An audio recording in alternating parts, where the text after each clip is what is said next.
प्रेक्षकांनो, वचने दिले तू मला. आजच्या 18 मार्चच्या भागामध्ये मोठे 2 ट्विस्ट आलेत बघा.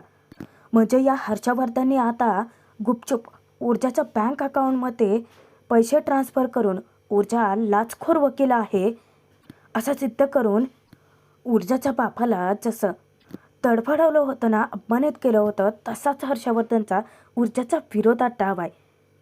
त्यातच आता ऊर्जाने स्वतःहून शौर्यसोबत लग्न करायचं आहे असा विचार केलाय. त्यातच आता पूर्वाने अचानकच तिच्यासाठी स्थळ आणले आणि त्या आमदाराने तर भलताच गोळ घातलाय प्रेक्षकांनो. तो तर आता डायरेक्ट जहागीरदारांवरती त्याचा निर्णयच लागतोय की मुलांची लग्न व्हायला हवी आहेत. म्हणजे एकीकडे ऊर्जाच्या लग्नाची बोलणी चालू आहेत, दुसरीकडे शौर्यच्या. आणि त्यात काय म्हणतात ना, ते आधीचे उल्हास आणि त्यात फाल्गुनवास, तसंच काहीसं घडलंय. त्या मंगाने शौर्याची खरीच ओळख शोधून काढली आहे की तो हर्षवर्धनचा मुलगा आहे. आता हा हर्षवर्धन ज्या ट्रॅपमध्ये ऊर्जाला अडकावू पाहतोय त्यातून ऊर्जा बाहेर कशी पडेल आणि आता मंग्या ऊर्जाची खरी ओळख शौर्याची खरी ओळख ऊर्जासमोर कसा आणेल पाहूयात. त्यासाठी व्हिडिओ शेवटपर्यंत बघा. आणि काय प्रेक्षकांनो, अहो कमेंट करत चला. भाग कसा वाटतो कसा नाही सांगत चला. ऊर्जाने हुळबुट्याची भेट घेतलेली असते तेव्हा हुळबुटे ऊर्जाचं खूपच कौतुकही करतो आणि तिला सांगतो की आता इथून पुढे सक्सेस मिळणार, तुम्ही सक्सेसफुल होणार म्हणतो मी. आता ते नाही का, ते बघा की तुम्ही नाव घेता त्या विक्रांतचं नाव मध्ये आलंय बघा. अहो विक्रांतचं नाव मध्ये आलं तर मग वरून सरकारचं दबाव पडणार की हो ते शिर्केवर. एकदा का ते दबाव पडलं का नाही तिथून पुन्हा ते चुकाच करत जाणार म्हणतो मी. अहो 2 चुका तर त्याने करून ठेवलेत की हो. एक म्हणजे त्याने तुमचं घरातलं सामान बाहेर फेकून दिलं आणि दुसरं म्हणजे आलं ना ते तुमच्या चाळीमध्ये लोकांशी चर्चा केली की हो. आता बघा हळूहळू ते असंच चुका करत जाणार म्हणतो मी आणि तो विक्रांत अडकणार बघा. ऊर्जा विचारते की पण कसं, ऊर्जाचं सगळं डोक्यावरूनच जातं. तेव्हा हुळबुट्या समजावतो की आम्ही ते राजकारणी लोक बघितले ते ना स्वतःला वाचवायला चुका करत राहतात बघा आणि त्याच चुकांमधून विक्रांत शिर्केला आपण लवकरच अटक करू. तेव्हा ऊर्जा विचारते की पण साहेब, आपण जर आग लावायला गेलो तर त्यात आपलाही हात भाजूच शकतो की.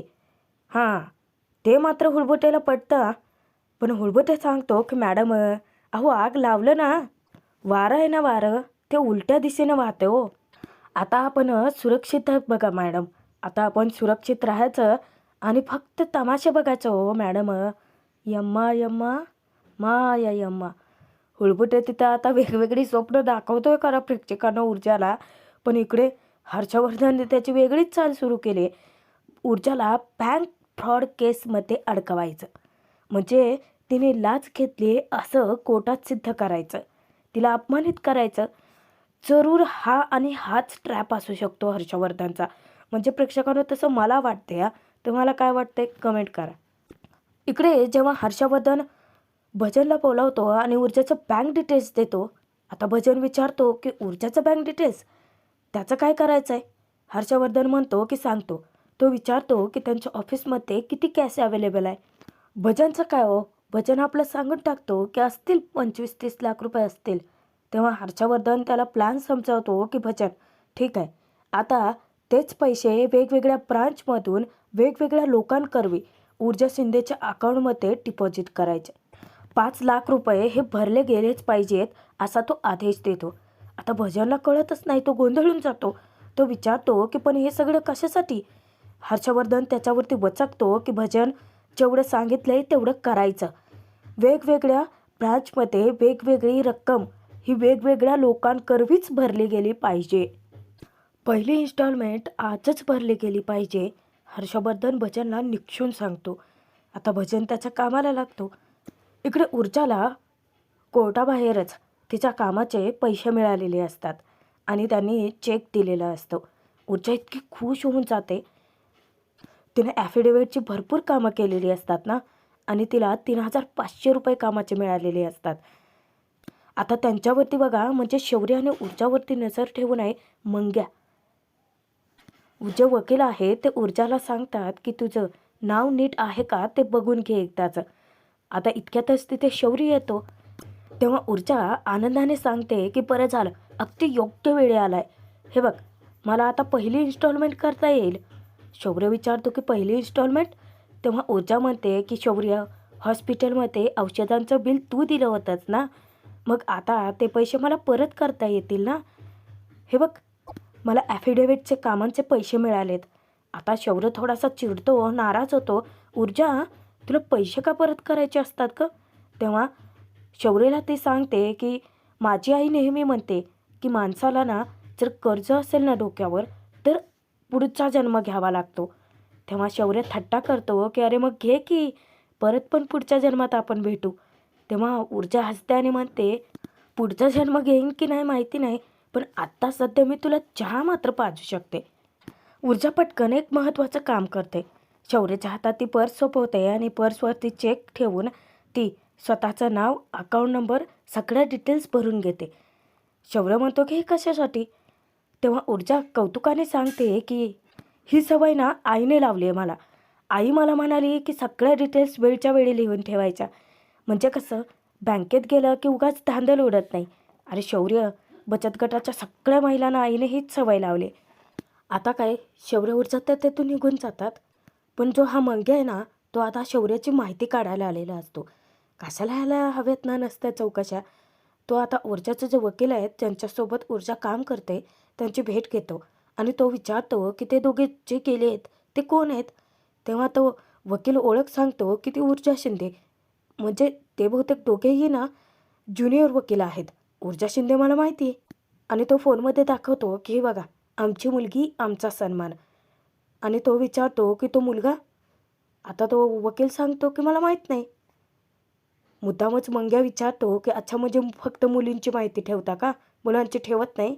तेव्हा तो वकील सांगतो की नाही, ऊर्जा शिंदे आमच्यासोबत काम करते ना. आणि आता मंग्याला धक्कादायक माहिती मिळते त्या वकिलाकडून. तो म्हणतो की हर्षवर्धन जहागीरदार सरांसोबत एक दोनदा पाहिलं होतं मी त्या मुलाला. मंग्याला धक्का बसतो. तो विचारतो की काय, हर्षवर्धन जहागीरदार? तो म्हणतो की हो, खूप मोठे सिनियर वकील आहेत, त्यांच्यासोबत मी त्याला पाहिलं होतं की एक दोनदा. ज्युनियर वकील आहे बहुतेक. आता मंग्या खोलात शिरून माहिती काढण्याचा प्रयत्न करतो की तो काय करत होता त्याच्यासोबत.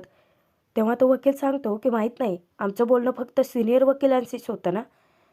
आता मात्र मंग्याला एक वेगळीच खुणखुणी लागते. तो विचार करतो की हा मुलगा नक्कीच मोठा गेम करतोय. पण तो हर्षवर्धन जहागीर सरांसोबत काय करत होता? म्हणजे इकडे ऊर्जासोबत मैत्री, आणि हर्षवर्धन जहागीरदार तर ऊर्जाचा दुश्मन आहे ना, म्हणजे तिकडे दुश्मनाची हाजी हाजी. आता खोलात शिरून माहिती काढावीच लागेल. हा मुलगा नक्कीच मोठा गेम खेळतोय ऊर्जासोबत. शौर्य ऊर्जा दोघेही जातात ते छायचुईच्या ठिकाणी. आता ऊर्जा तर खारे यांनी चहा खाऊन इतकी तृप्त झालेली असते, पण शौर्य अजूनही त्याच विचारामध्ये असतो. ऊर्जा त्याला भानावर आणते. तेव्हा शौर्य तिची माफी मागतो की मी तो विषय काढला आणि तुझा सगळा मूड खराब झाला. तेव्हा ऊर्जा म्हणते की काही हरकत नाही आहे. शौर्य तिला म्हणतो की ऊर्जा, आपल्या आयुष्यात ना कधी कधी काही महत्त्वाच्या गोष्टी अशा असतात की ज्या आपण कधीच बदलू शकत नाही. तो आता ऊर्जाला विचारतो की तुझ्यासाठी आपली मैत्री किती महत्त्वाची आहे? ऊर्जा म्हणते, सॉरी पण मला तुझा प्रश्नच कळला नाही. शौर्य विचारतो की तू मला सहज म्हणालीस की तुझ्या आईबाबांना घेऊन ये आणि माझ्या आईशी बोल, याचा अर्थ कळतोय तुला? आता ऊर्जा इतकी लाजते, कालातच हसते. शौर्यने ऊर्जाचे हात हातामध्ये घेतलेले असतात आणि तो विचारतो की खरंच ऊर्जा, तुला मनापासून तू मला सांग की मी तुला खरंच आवडतो ना? तेव्हा ऊर्जा फक्त डोळे मिचकावते आणि होकार देते. आता शौर्य इतका खुश होऊन जातो. तो विचारतो की मी तुझ्या आयुष्यामध्ये खरंच इतका महत्त्वाचा आहे का गं? तेव्हा ऊर्जा आता शौर्याचा हात हातात घेते आणि त्याला समजावते की जर तू माझ्या आयुष्यात महत्त्वाचा नसतास तर मी तुझ्या आईबाबांना घेऊन ये असं म्हणाले असते का? शौर्य, मी माझ्या आईला वचन दिले अरे, म्हणजे प्रेमात पडणं माझ्या हातात नाही आहे, पण ते नातं पुढे घेऊन जायचं की नाही तो निर्णय मात्र सर्वस्वी माझ्या आईवरती आहे. मीच सोपवला आहे तो, कारण माझ्या बहिणीने जे केलं ते मला करायचं नाही आहे.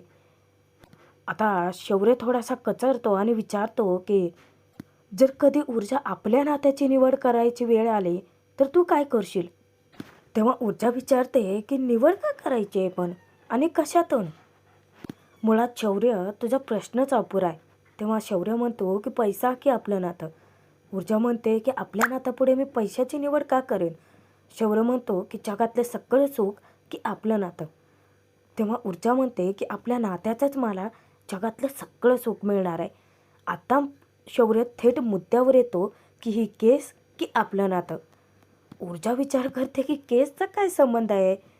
अचानकच बँकेचा मेसेज आलेला असतो. बहुतेक ना भजाने पैसे ट्रान्सफर केलेत बघा. आणि आता ऊर्जा बघणार असते, पण शौर्य तिचा फोन बाजूला ठेवतो आणि पुन्हा तिला हट्टाला पेटून विचारतो की सांग ना ऊर्जा, निवड करायची वेळ आली तर तू काय निवडशील? तेव्हा ऊर्जा त्याला उलटा प्रश्न विचारते की मग हाच प्रश्न जर मी तुला विचारला तर तू काय निवडशील? तेव्हा शौर्य म्हणतो की ऑफकोर्स आपलं नातं, कारण आपल्या नात्यापेक्षा मला जास्त महत्त्वाचं काहीच नाही आहे. ऊर्जा इतकी खुश होते, ती म्हणते की चला इसी बात पे आता एक चाय की सिप हो जाए. आणि तो चहाचा जो ग्लास आहे ती शौर्यपच्या हाती सोपवते. बघा प्रेक्षकांनो, मगाशी जो मेसेज आला होता ना ऊर्जाला, तो बँकमध्ये हर्षवर्धनने इन्स्टॉलमेंट केली आहे नक्की त्याचाच होता. कारण इकडे भजन हर्षवर्धनला फोन करून काम फते झाल्याचं सांगतो. आता पुढची इन्स्टॉलमेंट कधी करायची असं तो विचारतो. हर्षवर्धन म्हणतो की नंतर सांगतोच. पण याचा प्लॅन ना जबरदस्त आहे. फक्त ऊर्जा नको अडकायला म्हणजे झालं. इकडे शौर्य खूपच खुश असतो. ऊर्जाला तो म्हणतो की थँक्यू ऊर्जा, तू काही नाही बोललीत ना त्यामध्ये मला खूप काही कळलं. मनातच आता ऊर्जा विचार करते की शौर्य माझ्यासाठी ती केस खूप महत्त्वाची आहे आणि त्याच्यापेक्षाही जास्त महत्त्वाचा आहे तो म्हणजे हर्षवर्धन जहागीरदारचा पराभव. पण मी तुला दुखवूही शकत नाही आणि खरं काय ते सांगूही शकत नाही.